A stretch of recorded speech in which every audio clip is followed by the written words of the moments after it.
अस्सलाम वालेकुम, welcome back again. आज हम केमिस्ट्री पार्ट 1 चैप्टर नंबर 8 के लेक्चर नंबर 27 को डिस्कस करेंगे। आज का जो हमारा टॉपिक है वो है सॉल्युबिलिटी प्रोडक्ट, या जिसको हम केएसपी बोलते हैं। अगर इस टॉपिक को बेटा हम बोर्ड के पॉइंट ऑफ व्यू से देखे जाएँ तो इसकी डेफिनेशन बहुत ज़्यादा इंपॉर्टेंट है शॉर्ट क्वेश्चन के लिए। और अगर हम एंट्री टेस्ट के लिहाज से देखेंगे तो इसकी जो मैथमेटिकल स्टेप्स हैं वो आगे आपको बता दी जाएंगी कि एंट्री टेस्ट के अंदर ये किस तरह से एमसीक्यूज़ बन के आते हैं। क्योंकि इस चैप्टर में से न्यूमेरिकल आता है तो डेफिनेटली लॉन्ग क्वेश्चन तो होगा नहीं है, लेकिन शॉर्ट क्वेश्चन इसकी जो डेफिनेशन है वो बहुत ही ज़्यादा इंपॉर्टेंट है। वो पेपर में 2 नंबर की शॉर्ट क्वेश्चन कई बार आती है। अच्छा, आपके पास जो डेफिनेशन है वो ये है, वो कहता है the product of concentration of ions raised to an exponent equal to the coefficient of balance equation is called solubility product, ये जिसको केएसपी बोलते हैं। अभी आपको ये इस डेफिनेशन की समझ नहीं आएगी, हम एग्जांपल्स को रिपीट करेंगे, यहाँ पे डिस्कस करेंगे, उसके बाद इसकी डेफिनेशन की तरफ फिर आएंगे, फिर इसको क्लियर करेंगे। अच्छा, इसके ना कुछ करैक्टरिस्टिक या पॉइंट्स हम कह सकते हैं। वो कहता है जो आपके पास केएसपी होता है, it is only use for slightly soluble salts. ठीक हो गया। इसका मतलब क्या होगा? वो कहता है कि ये ऐसे बेटा साल्ट्स के लिए आपके पास मतलब कि हम एप्लीकेबल करते हैं, या ऐसे साल्ट्स का केएसपी होता है जो कि पानी के अंदर बहुत कम हल होते हैं, स्पीरिंगली हल होते हैं। स्लाइटली सॉल्युबल का मतलब क्या होता है? जो मिकदार के अंदर बहुत कम होते हैं।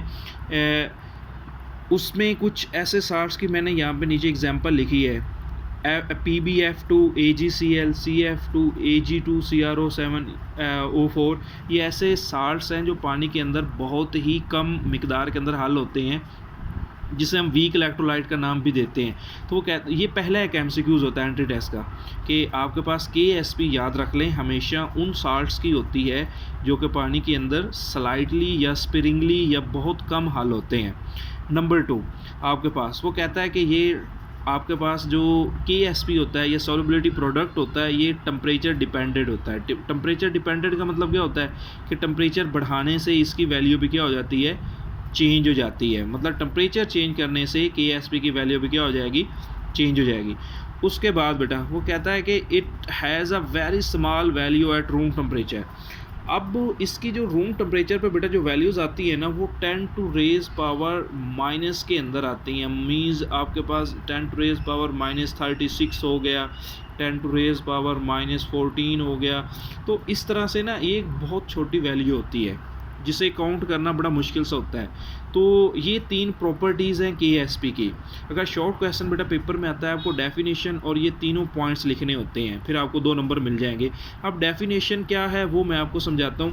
अब इसको देखिएगा, वो कहता है फ़र्ज़ करते हैं ये एक साल्ट है बेटा, लेड फ्लोराइड, जो कि बहुत कम आयोनाइज होता है। उसको पानी में ऐड करेंगे, ये 2 आयंस देगा, Pb पॉजिटिव 2 और 2F नेगेटिव। मतलब यहाँ पे 2 फ्लोरीन के आयंस देगा और एक लेड का देगा।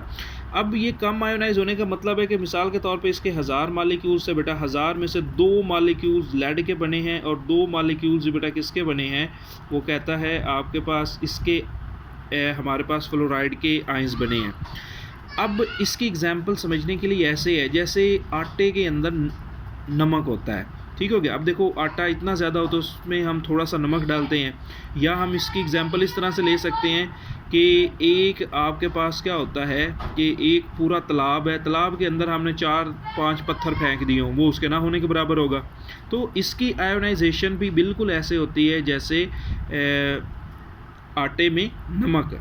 अब हमने इसका चूँकि केएसपी देखना है, वो क्या चीज़ होता है? वो कहता है केएसपी को देखने के लिए हम उसका इक्विलिब्रियम कांस्टेंट निकालेंगे जो कि Kc होता है। Kc हमें पता होता है कि हमेशा molar concentration of product over molar concentration of क्या होता है? रिएक्टेंट होता है। चूँकि बेटा प्रोडक्ट ये है, ये एक आयंस है, ऊपर मैंने लिख दिया है, और आपके पास फ्लोरीन, आपके पास चूँकि फ्लोरीन के साथ बेटा 2 लिखा है, इसलिए ये पावर में मैं रेज टू पावर 2 लिखा है, और बटे में प्रोडक्ट था लेड फ्लोराइड PbF2, मैंने वैसे का वैसा नीचे लिख दिया। अच्छा, वो कहता है ये नीचे वाली जो कांस्टेंट होती है वैल्यू, हम कांस्टेंट इसको समझते हैं। क्यों कांस्टेंट समझते हैं? अभी मैंने आपको बेटा ऊपर समझाया है कि ये ऐसे सॉल्ट्स होते हैं जो स्पेरिंगली सॉल्युबल होते हैं, बहुत कम मिकदार के अंदर हल होते हैं। ऐसा महसूस होता है कि जो लेड आपके पास फ्लोराइड है इसकी कंसनट्रेशन तकरीबन बराबर होती है, हालांकि कुछ ना कुछ आयोनाइजेशन होती है, लेकिन दिखाई ऐसे देता है जैसे अभी मैंने आपको एग्जांपल दी है आटे के अंदर नमक बराबर। तो इसलिए ऐसा लगता है कि इसके अंदर जो आयोनाइजेशन वो हुई नहीं है, तो कांस्टेंट है ये वैल्यू। तो इसीलिए हम इस कांस्टेंट इधर चूँकि ये डिवाइड हो रहा है, दूसरी साइड पर जाकर क्या करेगा, मल्टीप्लाई करेगा। तो KC के साथ हम लोगों ने इसको राइट किया और पीछे क्या बच गया बेटा, PB पॉजिटिव 2 और F नेगेटिव उसका स्क्वायर। अब वो कहता है कि इन दोनों को मल्टीप्लाई करने से बेटा एक नया कांस्टेंट आता है जो आपको आज सिखाना है। उस कांस्टेंट को हम बोलते हैं सॉल्युबिलिटी प्रोडक्ट कांस्टेंट, ये जिसको हम किसका नाम बोलते हैं, KSP। वो किसके बराबर है बेटा, अब वो इन दोनों आइंस के बराबर है। अच्छा, इसमें ज़रा देखो, ये मोलर कंसंट्रेशन ऑफ आइंस है, इनके दरमियान में कोई अलामत नहीं है, इसका मतलब कोई साइन नहीं है, तो ये आपस में क्या हो रहे हैं, ये मल्टीप्लाई हो रहे हैं, और मल्टीप्लाई होने को क्या बोलते हैं, प्रोडक्ट। तो हमें पता चल गया ये क्या है बेटा, आयनिक प्रोडक्ट है। अब सोलुबिलिटी की डेफिनेशन देखते हैं बेटा। वो कहता है the product of molar concentration of ions, के आइंस की आपस में मोलर कंसंट्रेशन को मल्टीप्लाई करें, और क्या कहता है, and raise to an exponent equal to coefficient. और वो कहता है उसके जो कोएफिशिएंट है, ये वाले बेटा मोल्स जो होते हैं, ये कोएफिशिएंट इसका क्या था, नहीं लिखा, तो इसका मतलब इसका 1 है। 1 बेटा इसके ऊपर 1 भी आना था, हम लिखते नहीं, इसका 2 था तो हमने ऊपर लिख दिया। तो ये देखो आपके पास वो कहता है उनकी जो कोएफिशिएंट्स हैं उनको रेज करके हम लोगों ने क्या लिखना है बेटा, पावर्स के अंदर लिखना है। तो इसे हम किसका नाम बेटा बोलते हैं, ये हमारे पास क्या कहलाता है, सोलुबिलिटी प्रोडक्ट कहलाता है। क्लियर। अब एक और यहाँ पे बेटा मैं एग्जांपल लेता हूँ। वो कहता है एक और साल्ट है बेटा, Ag2CrO4, इसको पानी में हम डालेंगे तो ये इस तरह से हो जाएगा, ये 2Ag पॉजिटिव 1 देगा और एक हमें क्या देगा, CrO4 नेगेटिव 2 देगा। इसका KC निकालेंगे। KC बेटा हमें पता है क्या होता है बेटा, यहाँ पे प्रोडक्ट ओवर रिएक्टेंट, तो मैंने वैसे का वैसा लिख दिया है। उसके बाद ये जो साल्ट है, अभी मैंने आपको सिखाया कि इसकी चूँकि ये साल्ट भी स्लाइटली सॉल्युबल होता है, बहुत कम आयोनाइज होता है, ये इधर डिवाइड कर रहा है, दूसरी साइड पर जाके क्या होगा, मल्टीप्लाई होगा।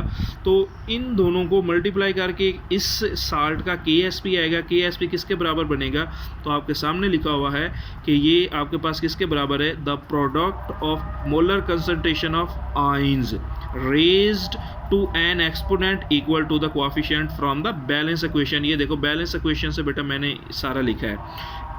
इसमें देखो इसके जो कोएफिशिएंट Ag के साथ था तो मैंने Ag के साथ लिखा है, उधर किसके था आपके पास आपके पास फ्लोराइड के साथ था, फ्लोराइड के साथ लिखा है।